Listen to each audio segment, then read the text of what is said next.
How do the top 1% in the world get to be the 1%, and how do they stay the 1%? That's what I want to cover in today's podcast.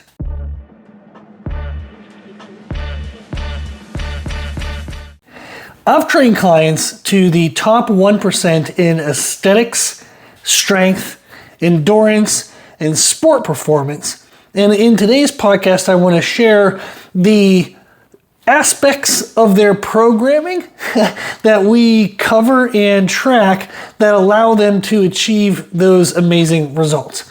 Now, when I say the top 1%, what does that mean?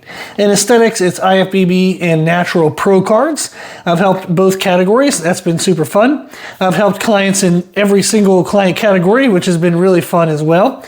In strength, I've helped various types of strength, like Highland Games, Strongman, and powerlifting would be the predominant one for me. I've helped clients to national and world records in powerlifting. For endurance, I've helped people do 10 plus, like a single client that would have like 10 plus marathons, as well as a lot of clients that have done a lot of marathons, ultra marathons, triathlons, Ironman, you name it. It's been a lot of fun. And people who've achieved excellent levels at that and qualified for, world renowned competitions. And then for sport performance, I've helped Major League Baseball, NFL. I've helped Olympic athletes, a whole bunch of varieties and categories. A bunch of high school athletes get D1 scholarships in various sports, swimming, wrestling, volleyball, soccer, baseball. It's been fun. It's been a lot of categories, a lot of fun things. So across all of those categories, across all of those goals, I've helped people reach the top 1% in what they do. Now, what do we do? How do we help them get there? The answer is, I'm smiling a little bit, which you can't see, you can't hear in the audio podcast, but the answer is never what everybody wants it to be. It's not this magical thing that if you hunker down and grind, for 10 minutes in a movie montage, or even just a couple months, that you'll then have this achievement and be able to keep that for the rest of your life. It's not a short-term thing. It is something that requires a ridiculous amount of consistency over a long period of time. And often these people are grinding away at something that they already have a natural affinity for. They're either really good at it genetics-wise, or they're really good at suffering for it, meaning it's really passionate for them and they're willing to put in the work. If you look at aesthetic sports, for example, they might have to lift weights for 10 years and be very diligent, track food, do everything as perfect as they can. Now that evolves over time, but they're going to do it as perfect as they can in every moment along the way. And that might take 10 years to reach that goal. So the answers that we're going to go through today, they are literally what I do with clients. This is no joke. It's not hiding anything. It's just, this is the stuff that we do. But I want to be clear that we do it all the time to the best of our abilities. And anytime we miss anything, we analyze why we missed it and we make an adjustment so we try not to ever miss that again. It's a continual refinement process. So what do we do? What do we keep track of? Well, my job, and what I tend to do best for people, is to keep the big things in perspective, make sure they do the foundational elements, they have those always on track, and then when we add specialty things in, we can add them in the right time, the right place, the right amount, but we never lose that baseline foundational stuff. The baseline foundational stuff is going to be sleep quality. So we're always going to be paying attention to sleep quality. We look at nutrition. There's a big three when it comes to nutrition is calories, protein, and hydration. And then we try our best to keep track of or be aware of timing of what we eat and when we eat related to what we're doing and those elements. But that's something that's always evolving and changing along the way. So the big three for nutrition is calories, protein, hydration. And then we look at training. We're trying to always find what's optimal, not maximal. We always want to know what is enough, meaning what is that amount that as soon as I get to, I'm making the best progress possible. But anything more than that is a diminishing return. and significantly diminishing, meaning I might put in 10% more, but only get 1% back out. So we want to find what is enough, what's optimal. That is our goal with training. So we have those big three things: sleep, nutrition, training, and then we're going to look at stress management and supplements. Stress management is going to be just however we need to manage stress that it doesn't get in the way of the big three things, which is sleep, nutrition, and training. We want to manage stress well enough that it doesn't negatively impact those. And then for supplements, that's extremely independent on each individual. Where are their gaps in sleep, nutrition, and training? And how can we fill in those gaps or kind of like smooth over a little bit of those gaps with some supplements? That's the 5 elements that and there's a lot more, but those are the 5 elements that I help clients with. And what do I mean by a lot more is there's a lot of life coaching involved, is how do we apply these elements whenever their schedule is crazy, when their stress is crazy high, whenever they have, to travel for competitions, travel for work, travel for events, travel for family. What do we do when we get out of our normal routine? All of the people I help to like the 1% best of what their category is, they're great when they're in their normal routine. That's never the problem. Like, I never have to get on them to do things. I'm usually asking them to do less things. But the challenge becomes is as they become more successful, they have more demands and more responsibilities. Therefore, their normal routine gets disrupted more often. So how do we manage those disruptions and not lose those foundational elements? That's where I come into play. That's what I help with, is just keeping track of those foundational elements, tweaking those whenever life changes, and just checking in, making sure that we stay accountable to them, that we keep our focus and awareness on those elements. So when we look at sleep, one of the biggest things we can do is try to have a consistent bedtime.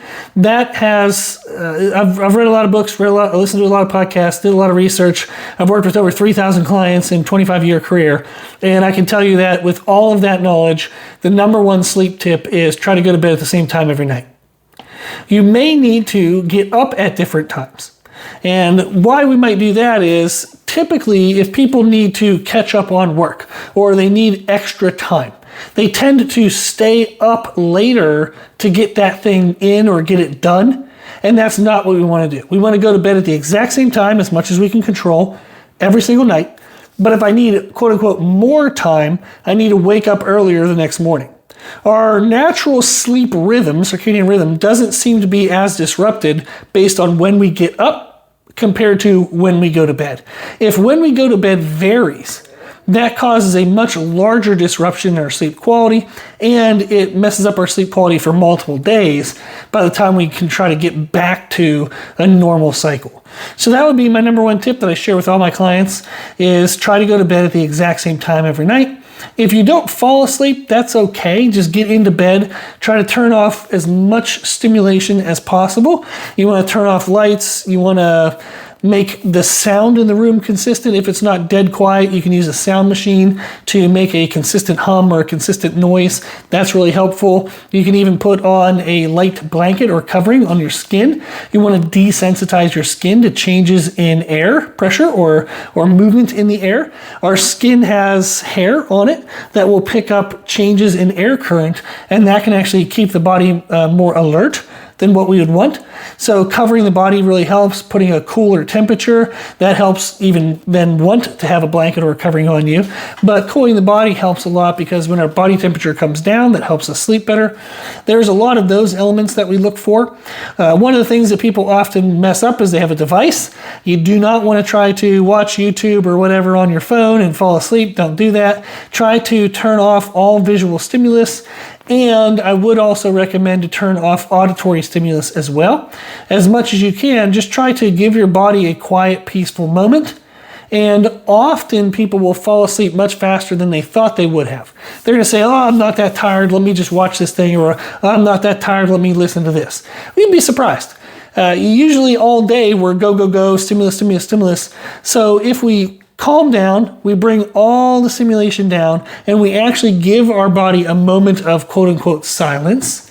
And that's if you use a sound machine, you'd have the sound, consistent, but a moment of no stimulation.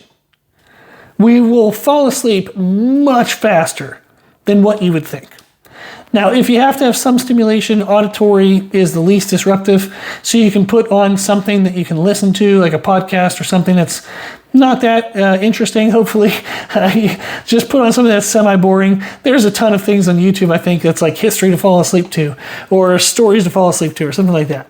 So you could do something like that. I'm not a big fan of it if you can get away without doing it, but if you need to have something, that would be something to do. So those are a bunch of sleep tips on how we can improve sleep quality.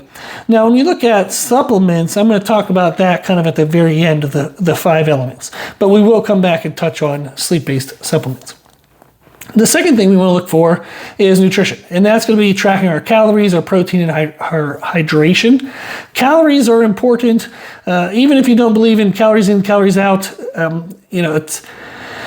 it's kind of funny in the sense of like using the word believe, because there's a lot of research and stuff. But if we overconsume calories more than what we need, that's usually not helpful. If we underconsume calories a lot less than what we need, that's usually not helpful. If we have a high variance of calorie intake that is not intentional, that is also usually not helpful. So having some awareness of what our calories are and having some consistency to our calorie intake helps a lot. In all the categories, aesthetics, strength, endurance, sport performance, how much we eat is going to impact how we perform, how we feel, how we adapt, how we recover. It has a huge implication on all of the metrics and data points that we're looking for in order to make progress.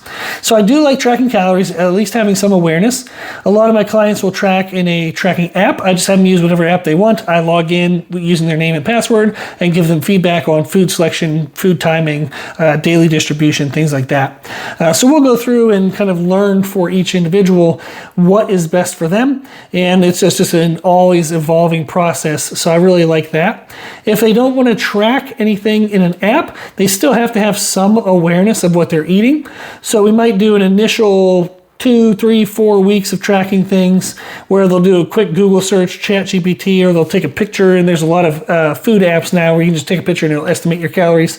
We want to have at least some awareness. We're going to take the time to develop some awareness, even if it's just for a month. Find maybe some common meals that they have. And then if they're having those common meals, we know the calories are going to be consistent, so they don't need to track every day. The more consistent they are, the less they need to track once they know what they're eating is correct for the amount that we need. But the more variance they have, the more traveling they have, the more out of their normal routine they have, then yes, they're going to need to track more. We do need to raise awareness. A lot of my high-level clients, they have a great awareness of their food, so we might only track 2 or 3 days a week just to double check where we're at based on assumptions, but usually their assumptions or estimations are pretty accurate. However, we still like to track 1, 2, or 3 times a week just to double check ourselves and make sure that we're doing everything correct. That also really helps with portion control. Sometimes the amount that they're eating, if they don't track that at least once a week, over time, a tablespoon of peanut butter, for example, turns into a tablespoon and a half or 2 tablespoons. I know some people who use like fruit. If you use frozen fruit for like a treat or blending in a shake, if you're supposed to use 80 grams, all of a sudden it becomes 100 grams, all of a sudden it becomes 120 grams. So we like to use it to double check our estimations, but then also keep our portion controls in check as well. So we do track calories. Then we have protein. Protein is the repair molecule of the body. We do need energy for the protein to be used, so we do need a certain amount of carbohydrates and fats. However, we do need the protein. So you can't build a brick house without bricks, you can't build muscle without protein. So we do track our protein intake, make sure we have at least a minimum. For some people, I do actually have them track a maximum because they overeat protein, they undereat carbs and fats in order to try to stay lean. That doesn't work. So for some people, I only have a protein minimum. Some people I have a protein minimum and max, so they want to stay within a range. That varies per person. The percentages are usually somewhere around 25 to 33% of total calories is protein. However, that can vary depending on what the athlete does. So there are some extreme athletes where their protein percentage might be lower because we really need to push a lot of carbs and fats. And then there's sometimes with aesthetic athletes where the protein percentage might be higher because we're pulling out carbs and fats in order to get leaner.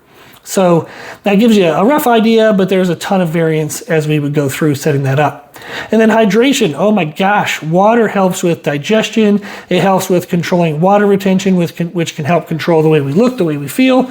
A whole bunch of things. It helps with muscle pliability, how well we move. Our mobility, our movement quality is impacted by hydration. Our performance is impacted by hydration immensely. Even just a 1 to 2% dehydration can have a major impact when you're talking about top-end sports performance. So we do track hydration as well. Those are the big three things. Then usually what we get into is what foods digest best for that person and when is the best time to eat which foods. If we're having a meal 90 minutes before training versus 30 minutes before training, we're gonna have different foods. If we're having a meal immediately after training versus 2 to 3 hours after training, we're gonna have different foods. And for each individual, it's gonna be different. Some people are gonna be okay working out with heavier food closer to the workout. Other people prefer to work out almost in a totally fasted state. So it's working with each individual, find out how do they perform best, how do they feel best, and then what foods and what combinations and what timing allows that to happen. So that's what we look for. Nutrition is the big three in nutrition is calories, protein, and hydration. And then we start looking into specific foods at specific times, and then also like volume amounts. Do they like to eat more? Do they like to eat less? Before training, after training, and so on.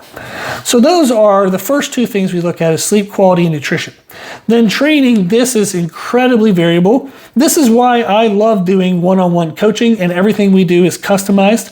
It does limit how many people I can work with. I can't work with 1,000 athletes because I'm writing everybody's workout programs like from scratch, every rotation of whatever it's needed. Some of my higher end athletes, we might rotate more often. Some of the newer people, we might rotate less often. But on average, we're rotating programs about every 3 to 4 weeks. It depends on the person, depends on their season of, whatever sport they're in or whatever event they do.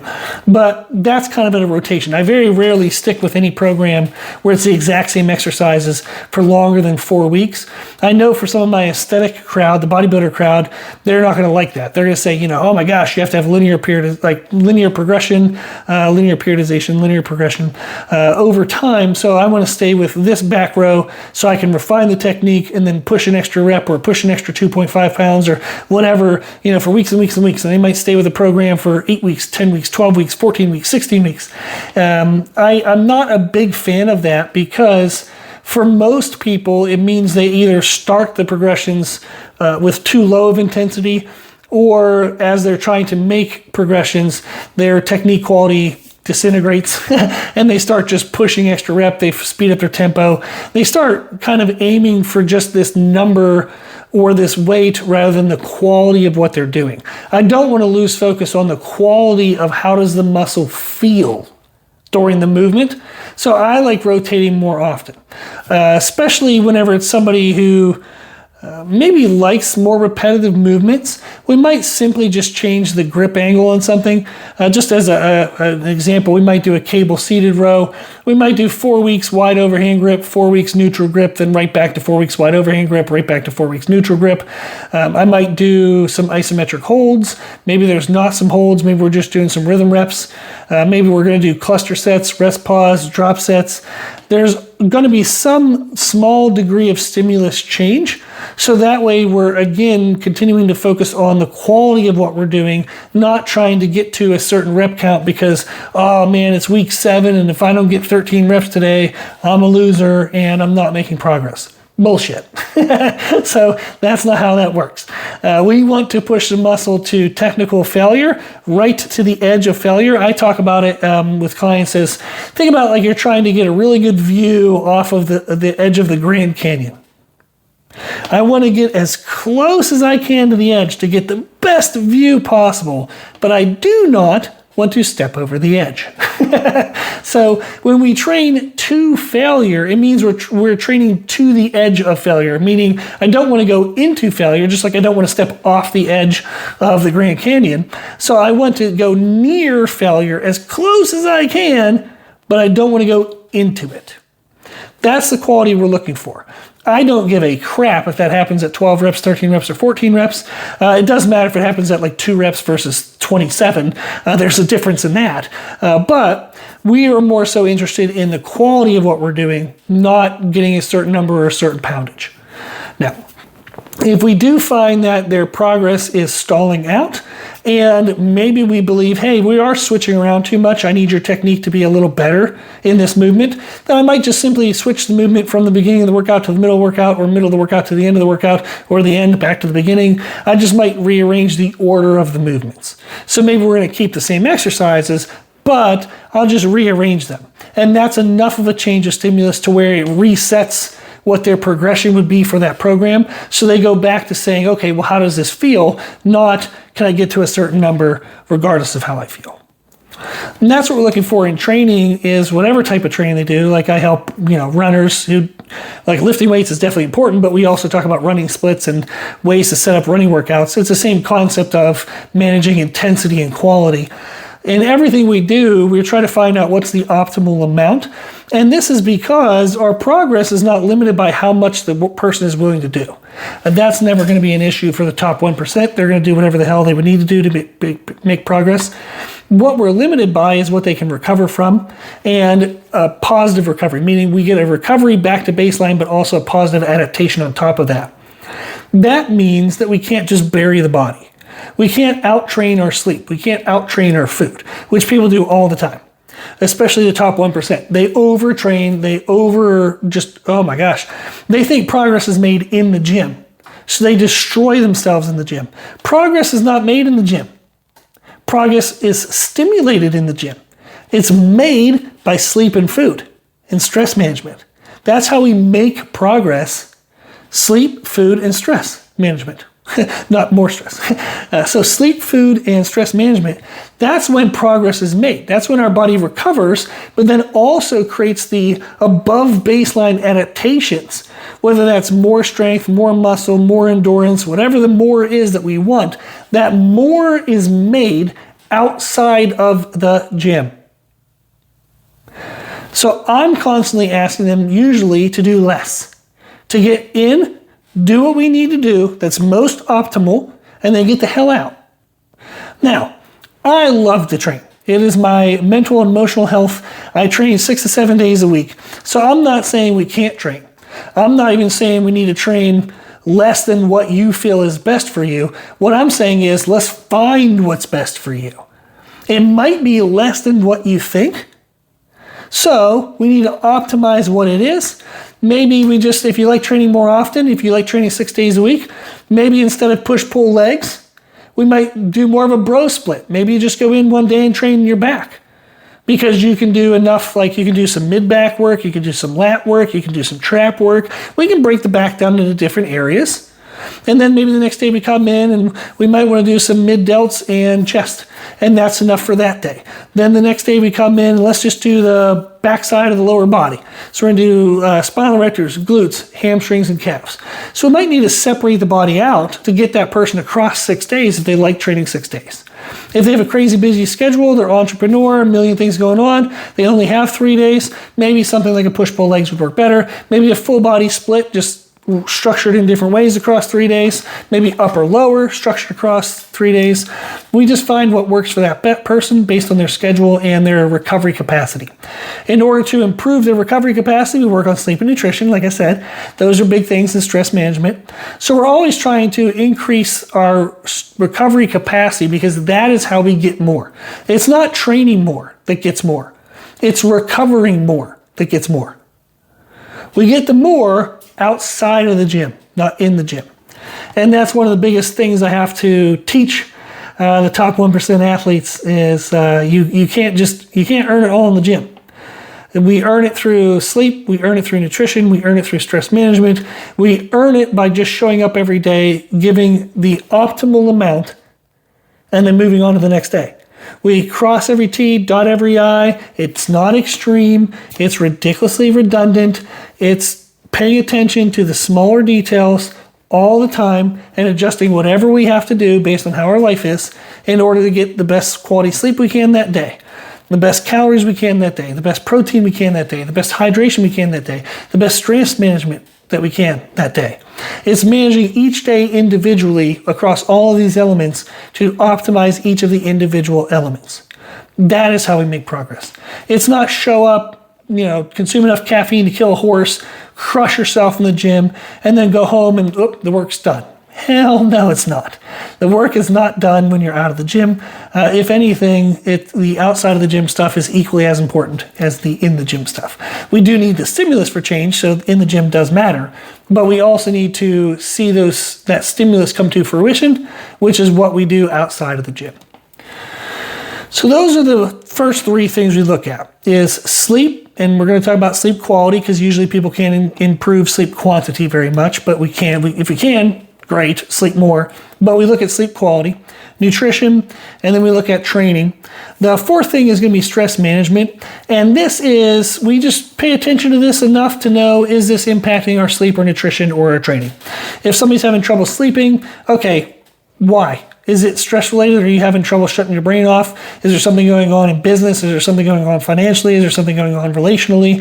How do we manage those things? And that's where a lot of life coaching elements come into play. I share a lot of podcasts, share a lot of books, share a lot of experiences from other clients, share a lot of experiences from my life. We try some stuff, see what sticks, and we get some type of improvement. That's the goal. So if our stress is getting in the way of the sleep, we figure that out.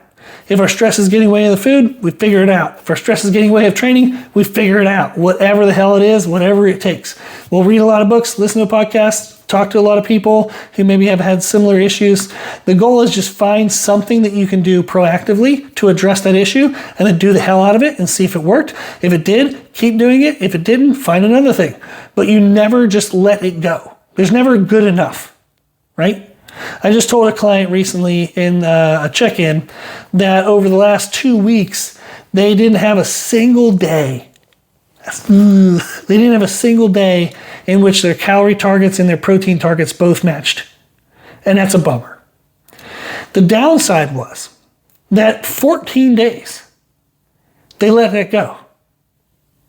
Now, I had told them that it was important to get both in.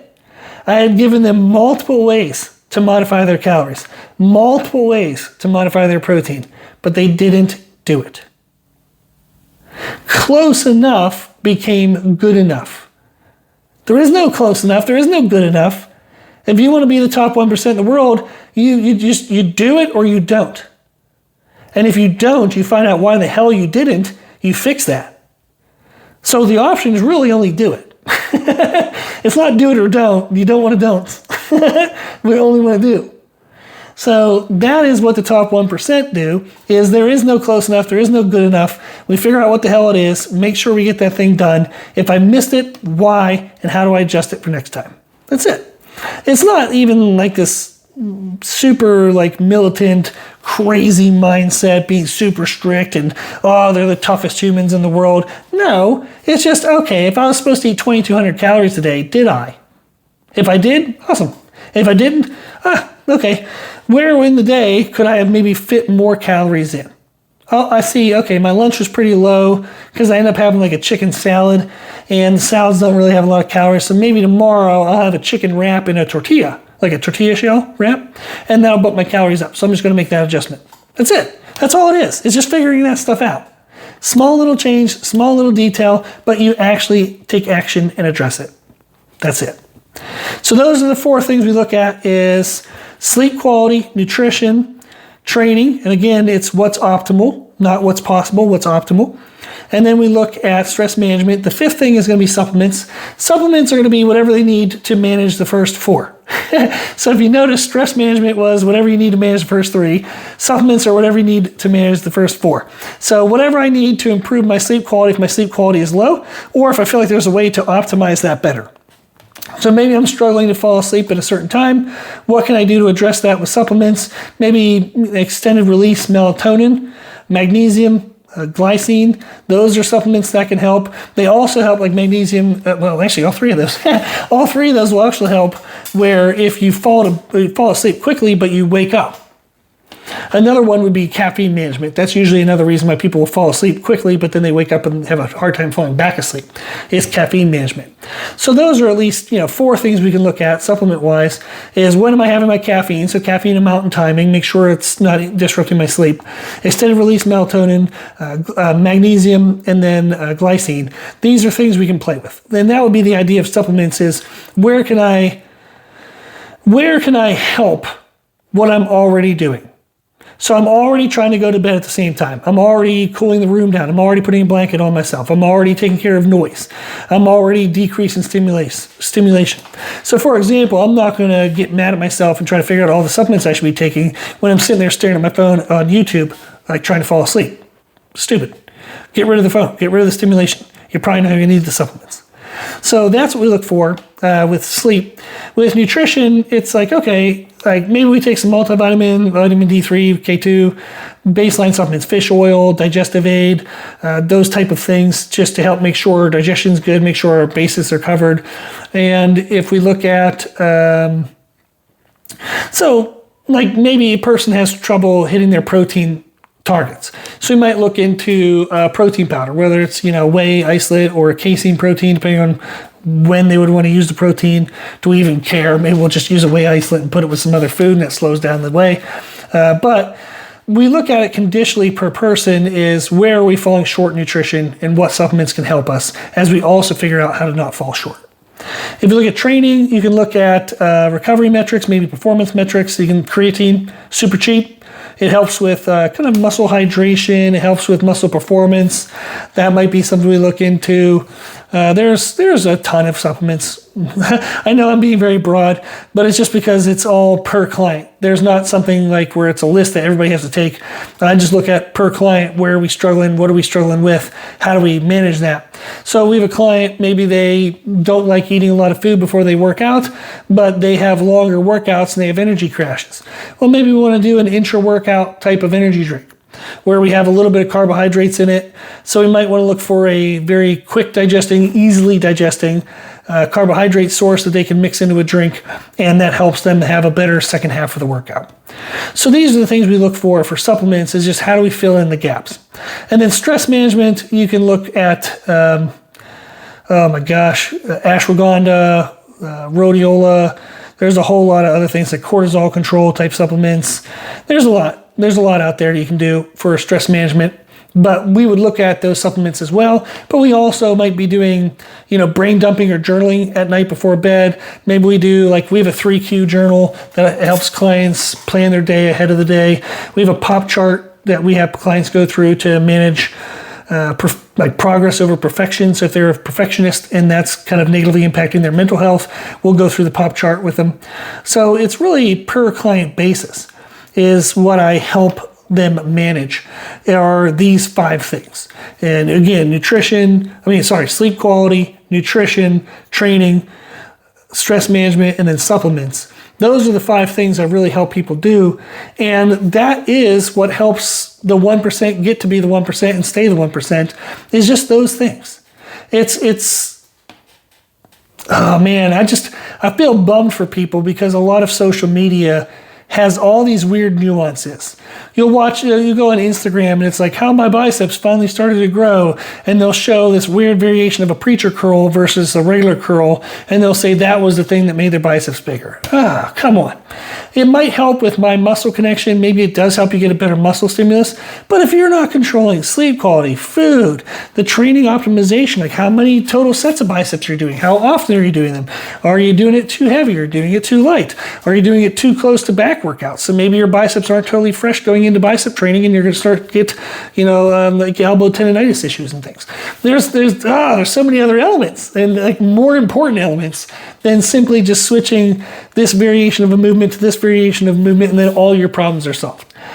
So this is the underlying stuff that often doesn't make it on social media, but this is the stuff that the top 1% do. This is what we manage. And again, I've helped clients become the 1% in aesthetics, strength, endurance, sport performance across all categories.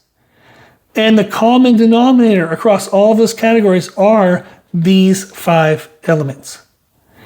So if you want to be the top 1%, pay attention to these 5 things. and pay attention to them every single day. Okay? If you want any help, you can always reach out on our website, www.c3method.com. The 3 is spelled out, T-H-R-E-E. So C-T-H-R-E-E method.com. You can sign up for one-on-one coaching, consultation. We also have our nutrition coaching certification. So if you want to become a nutrition coach, I take you through that. It's a pretty awesome process. I know I made it, so I'm clearly biased. But it's not, read a book, take a test, and you're good to go.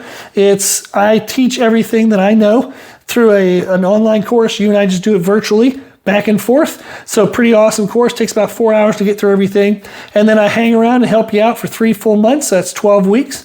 And so far, I'm 100% for people making more money over those 3 months than the money they cost for the certification. And I'm very happy with that. I want to get to a certain number of clients before I start to advertise that. But 100% rate so far, and I'm fired up about that. So if you're interested in the nutrition coaching certification, just let us know through the website or the comment section of whatever platform you're listening or watching this on. I appreciate you. I hope that this was worth your time. Hopefully you got something out of this that'll help improve the quality of your life. If you need anything, let me know. That's it. Thank you for watching, and thank you for listening.